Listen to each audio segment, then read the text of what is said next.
જય માતાજી. આજે આપણે વાત કરીએ મેલડીમાં ઉગતા પોરની મેલડી. ચાલો કથા શરૂ કરીએ.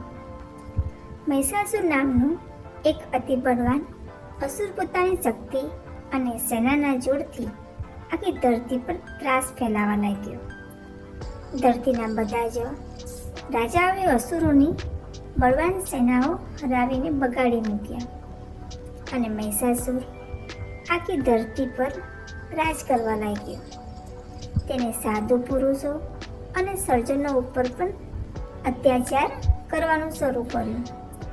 જંગલમાં તપ કરતા ઋષિમુનિઓ પણ તેને છોડ્યા નહીં. તેમના હવનમાં નાખવા અને યજ્ઞ બંધ કરાવવા અસુરો આખા જંગલ ફરી વળ્યા. આ ત્રાસથી કંટાળી જૈમિન ઋષિએ મહિષાસુર સામે જઈને કહ્યું કે હે અસુર રાજ, અમને ઋષિઓએ પજવીને તને શું મળવાનું છે?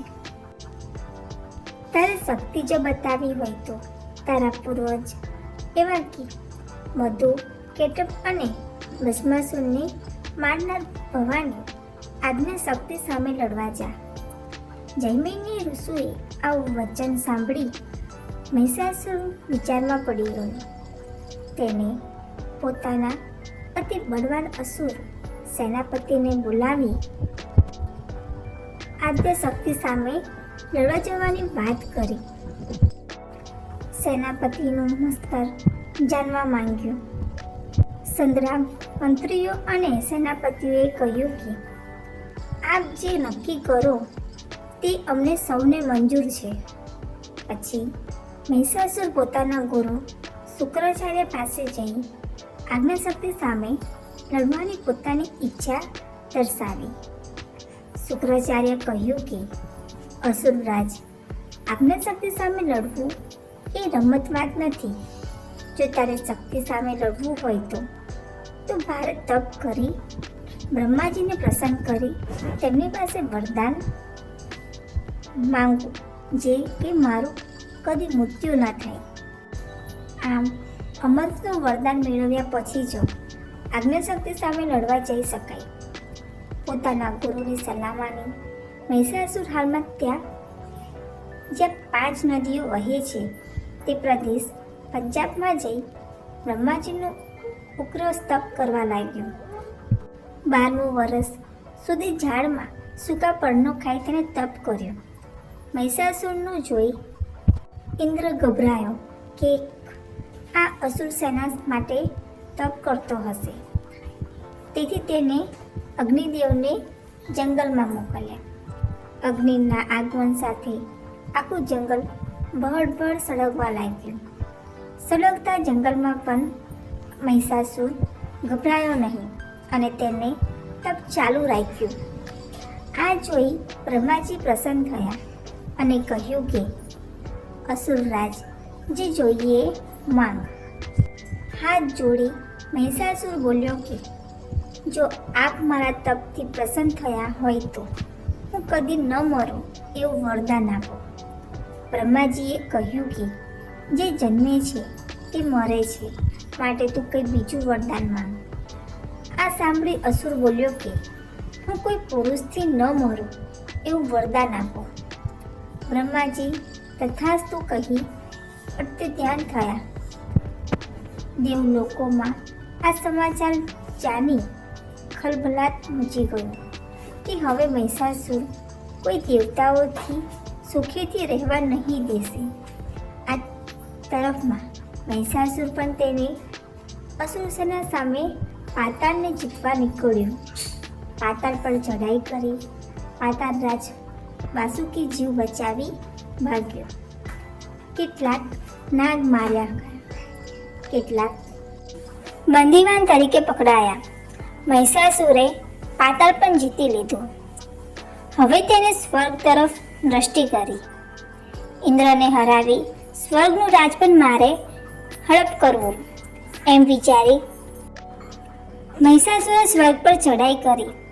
ઇન્દ્રના લડકે મહિષાસુરે ઠેર ઠેર રોકવાની કોશિશ કરી, પણ તેને રોકી શક્યા નહીં. આ જોઈને ઇન્દ્ર ગભરાયો અને સીધા ગયો બ્રહ્માજી પાસે. ઇન્દ્ર બ્રહ્માને પણ પગે લાગી વિનંતી કરવા લાગ્યો કે મને બચાવો, સ્વર્ગને બચાવો.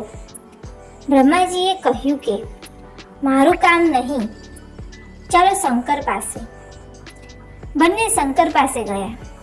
ઇન્દ્ર અને બ્રહ્માજીની વાત સાંભળી મહાદેવ પણ વિચારમાં પડી ગયા કે અસુરને રોકવો કઈ રીતે. તેઓ બ્રહ્માજી અને ઇન્દ્ર સાથે ક્ષીરસાગરમાં શેષશૈયા પર પહોંચેલા ભગવાન વિષ્ણુ પાસે જઈ વંદન કરી કહેવા લાગ્યા કે આ મુસીબતનો શું ઉપાય છે. ભગવાન વિષ્ણુ બોલ્યા કે મહિષાસુર બળવાન છે અને બ્રહ્માજીનું વરદાન પણ તેને મેળવ્યું છે, માટે આપણે કોઈ તેની સામે ટકી શકીએ નહીં. મહિષાસુરનો નાશ ફક્ત આજ્ઞાશક્તિ ભવાની માતા જ કરી શકે એમ છે. માટે આપણે સૌ દેવતાઓએ આજ્ઞાશક્તિને પ્રસન્ન કરીએ. બ્રહ્માજી, વિષ્ણુ, મહેશ, ઇન્દ્ર અને બધા જે દેવતાઓ આદ્ય શક્તિની સ્તુતિ કરવા લાગ્યા. સ્તુતિ સાંભળી ભવાની ઉપસ્થિત થયા અને પ્રસન્ન થઈ કહેવા લાગ્યા કે હે દેવતાઓ, ગભરાશો નહીં. મહિષાસુરે પોતાનું જે વરદાનમાં માંગ્યું છે, હું તેને રણમાં રોડીને ત્રણેય લોકોને એના ત્રાસથી મુક્ત કરીશ. માતાજીનું આવું વચન સાંભળી દેવતાઓ ફરીને માની સ્તુતિ કરવા પુષ્પથી વૃક્ષ કરવા લાગ્યા. પછી માતાજી અંતસ્થાન થયા. માતાજીનું પૃથ્વી પર પ્રાગટ્ય થયું. અષ્ટ હાથ, માથા પર જગારા મારતું મુંગટ, આઠેય હાથમાં આયુધ્ય, સૂર્યની જેમ જગારા મારતો માતાજીનું ત્રિશૂળ, સિંહ પર સવાર થઈ માતા મહિષાસુરના નવા વસાવેલા શહેર મહિષુર તરફ રવાના થયા.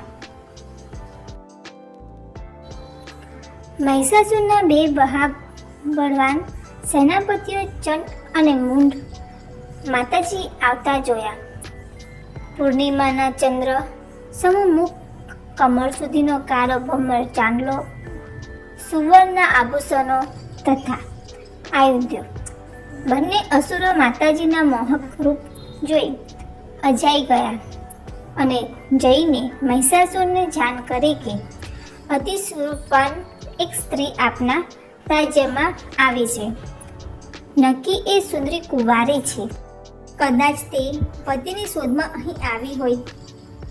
આપ જો તે સ્ત્રી સાથે લગ્ન કરો તો સોનામાં સુગંધ મળે એવું યુગલ બને. મંત્રીઓની વાત સાંભળીએ મહિષાસુરે પણ તે સ્વરૂપવાન સ્ત્રીને જોવાની ઉત્સુકતા જાગી. તેને ચંડમુંડને હુકુમ કર્યો કે જાઓ અને તે સુંદરીને પૂરા માન સન્માન સાથે અહીં લઈ આવો. મહિષાસુરની આજ્ઞા થતાં જ બંને અસુરો હજારોની અસુર સેના લઈ માતાજીનું સ્વાગત કરવા ઉપડ્યા. તે બંને જઈને આદ્યશક્તિને કહેવા લાગ્યા કે હે દેવી, ભૂલોક, પાતાળલોક અને સ્વર્ગલોક અમારા સ્વામીનું નામ સાંભળતા કાપે છે. અમારા સ્વામી પાસે ત્રિલોકની સંપત્તિ છે. 20 લાખની અસુર સેના છે. શક્તિમાં એની તોલે આવે તો તેઓ યુદ્ધો ભૂતળ પણ નથી. આવા ત્રિલોકેશ્વર મહિષાસુરે આપને તેડાવ્યા છે. તે તમારી સાથે લગ્ન કરવા માંગે છે. તમારું જીવન ધન્ય થઈ જશે. માટે હે દેવી, ચાલો અમારી સાથે. ચંડમુંડનું આવું મૂર્ખામી ભર્યું નિવેદન સાંભળી માતાજી બોલ્યા, તમારા સ્વામી પાસે સંપત્તિ છે, શક્તિ છે, નામ છે, એ બધું તો દેવતાઓ પાસે પણ છે. તમારા સ્વામી પાસે બુદ્ધિ છે કે પછી તે એના નામ પ્રમાણે ગુણ ધરાવે છે? હે અસુર સેનાપતિઓ, મહિષ એટલે કે પાડો શું તમારા સ્વામીની બુદ્ધિ પાડા જેવી છે? માતાજીના સ્વર સાંભળી ઝંડમુંડ ક્રોધે ભરાયા અને માતાજીને ધમકીઓ આપવા લાગ્યા. માતાજીએ ત્રિશૂળવાળો હાથ ઊંચો કર્યો.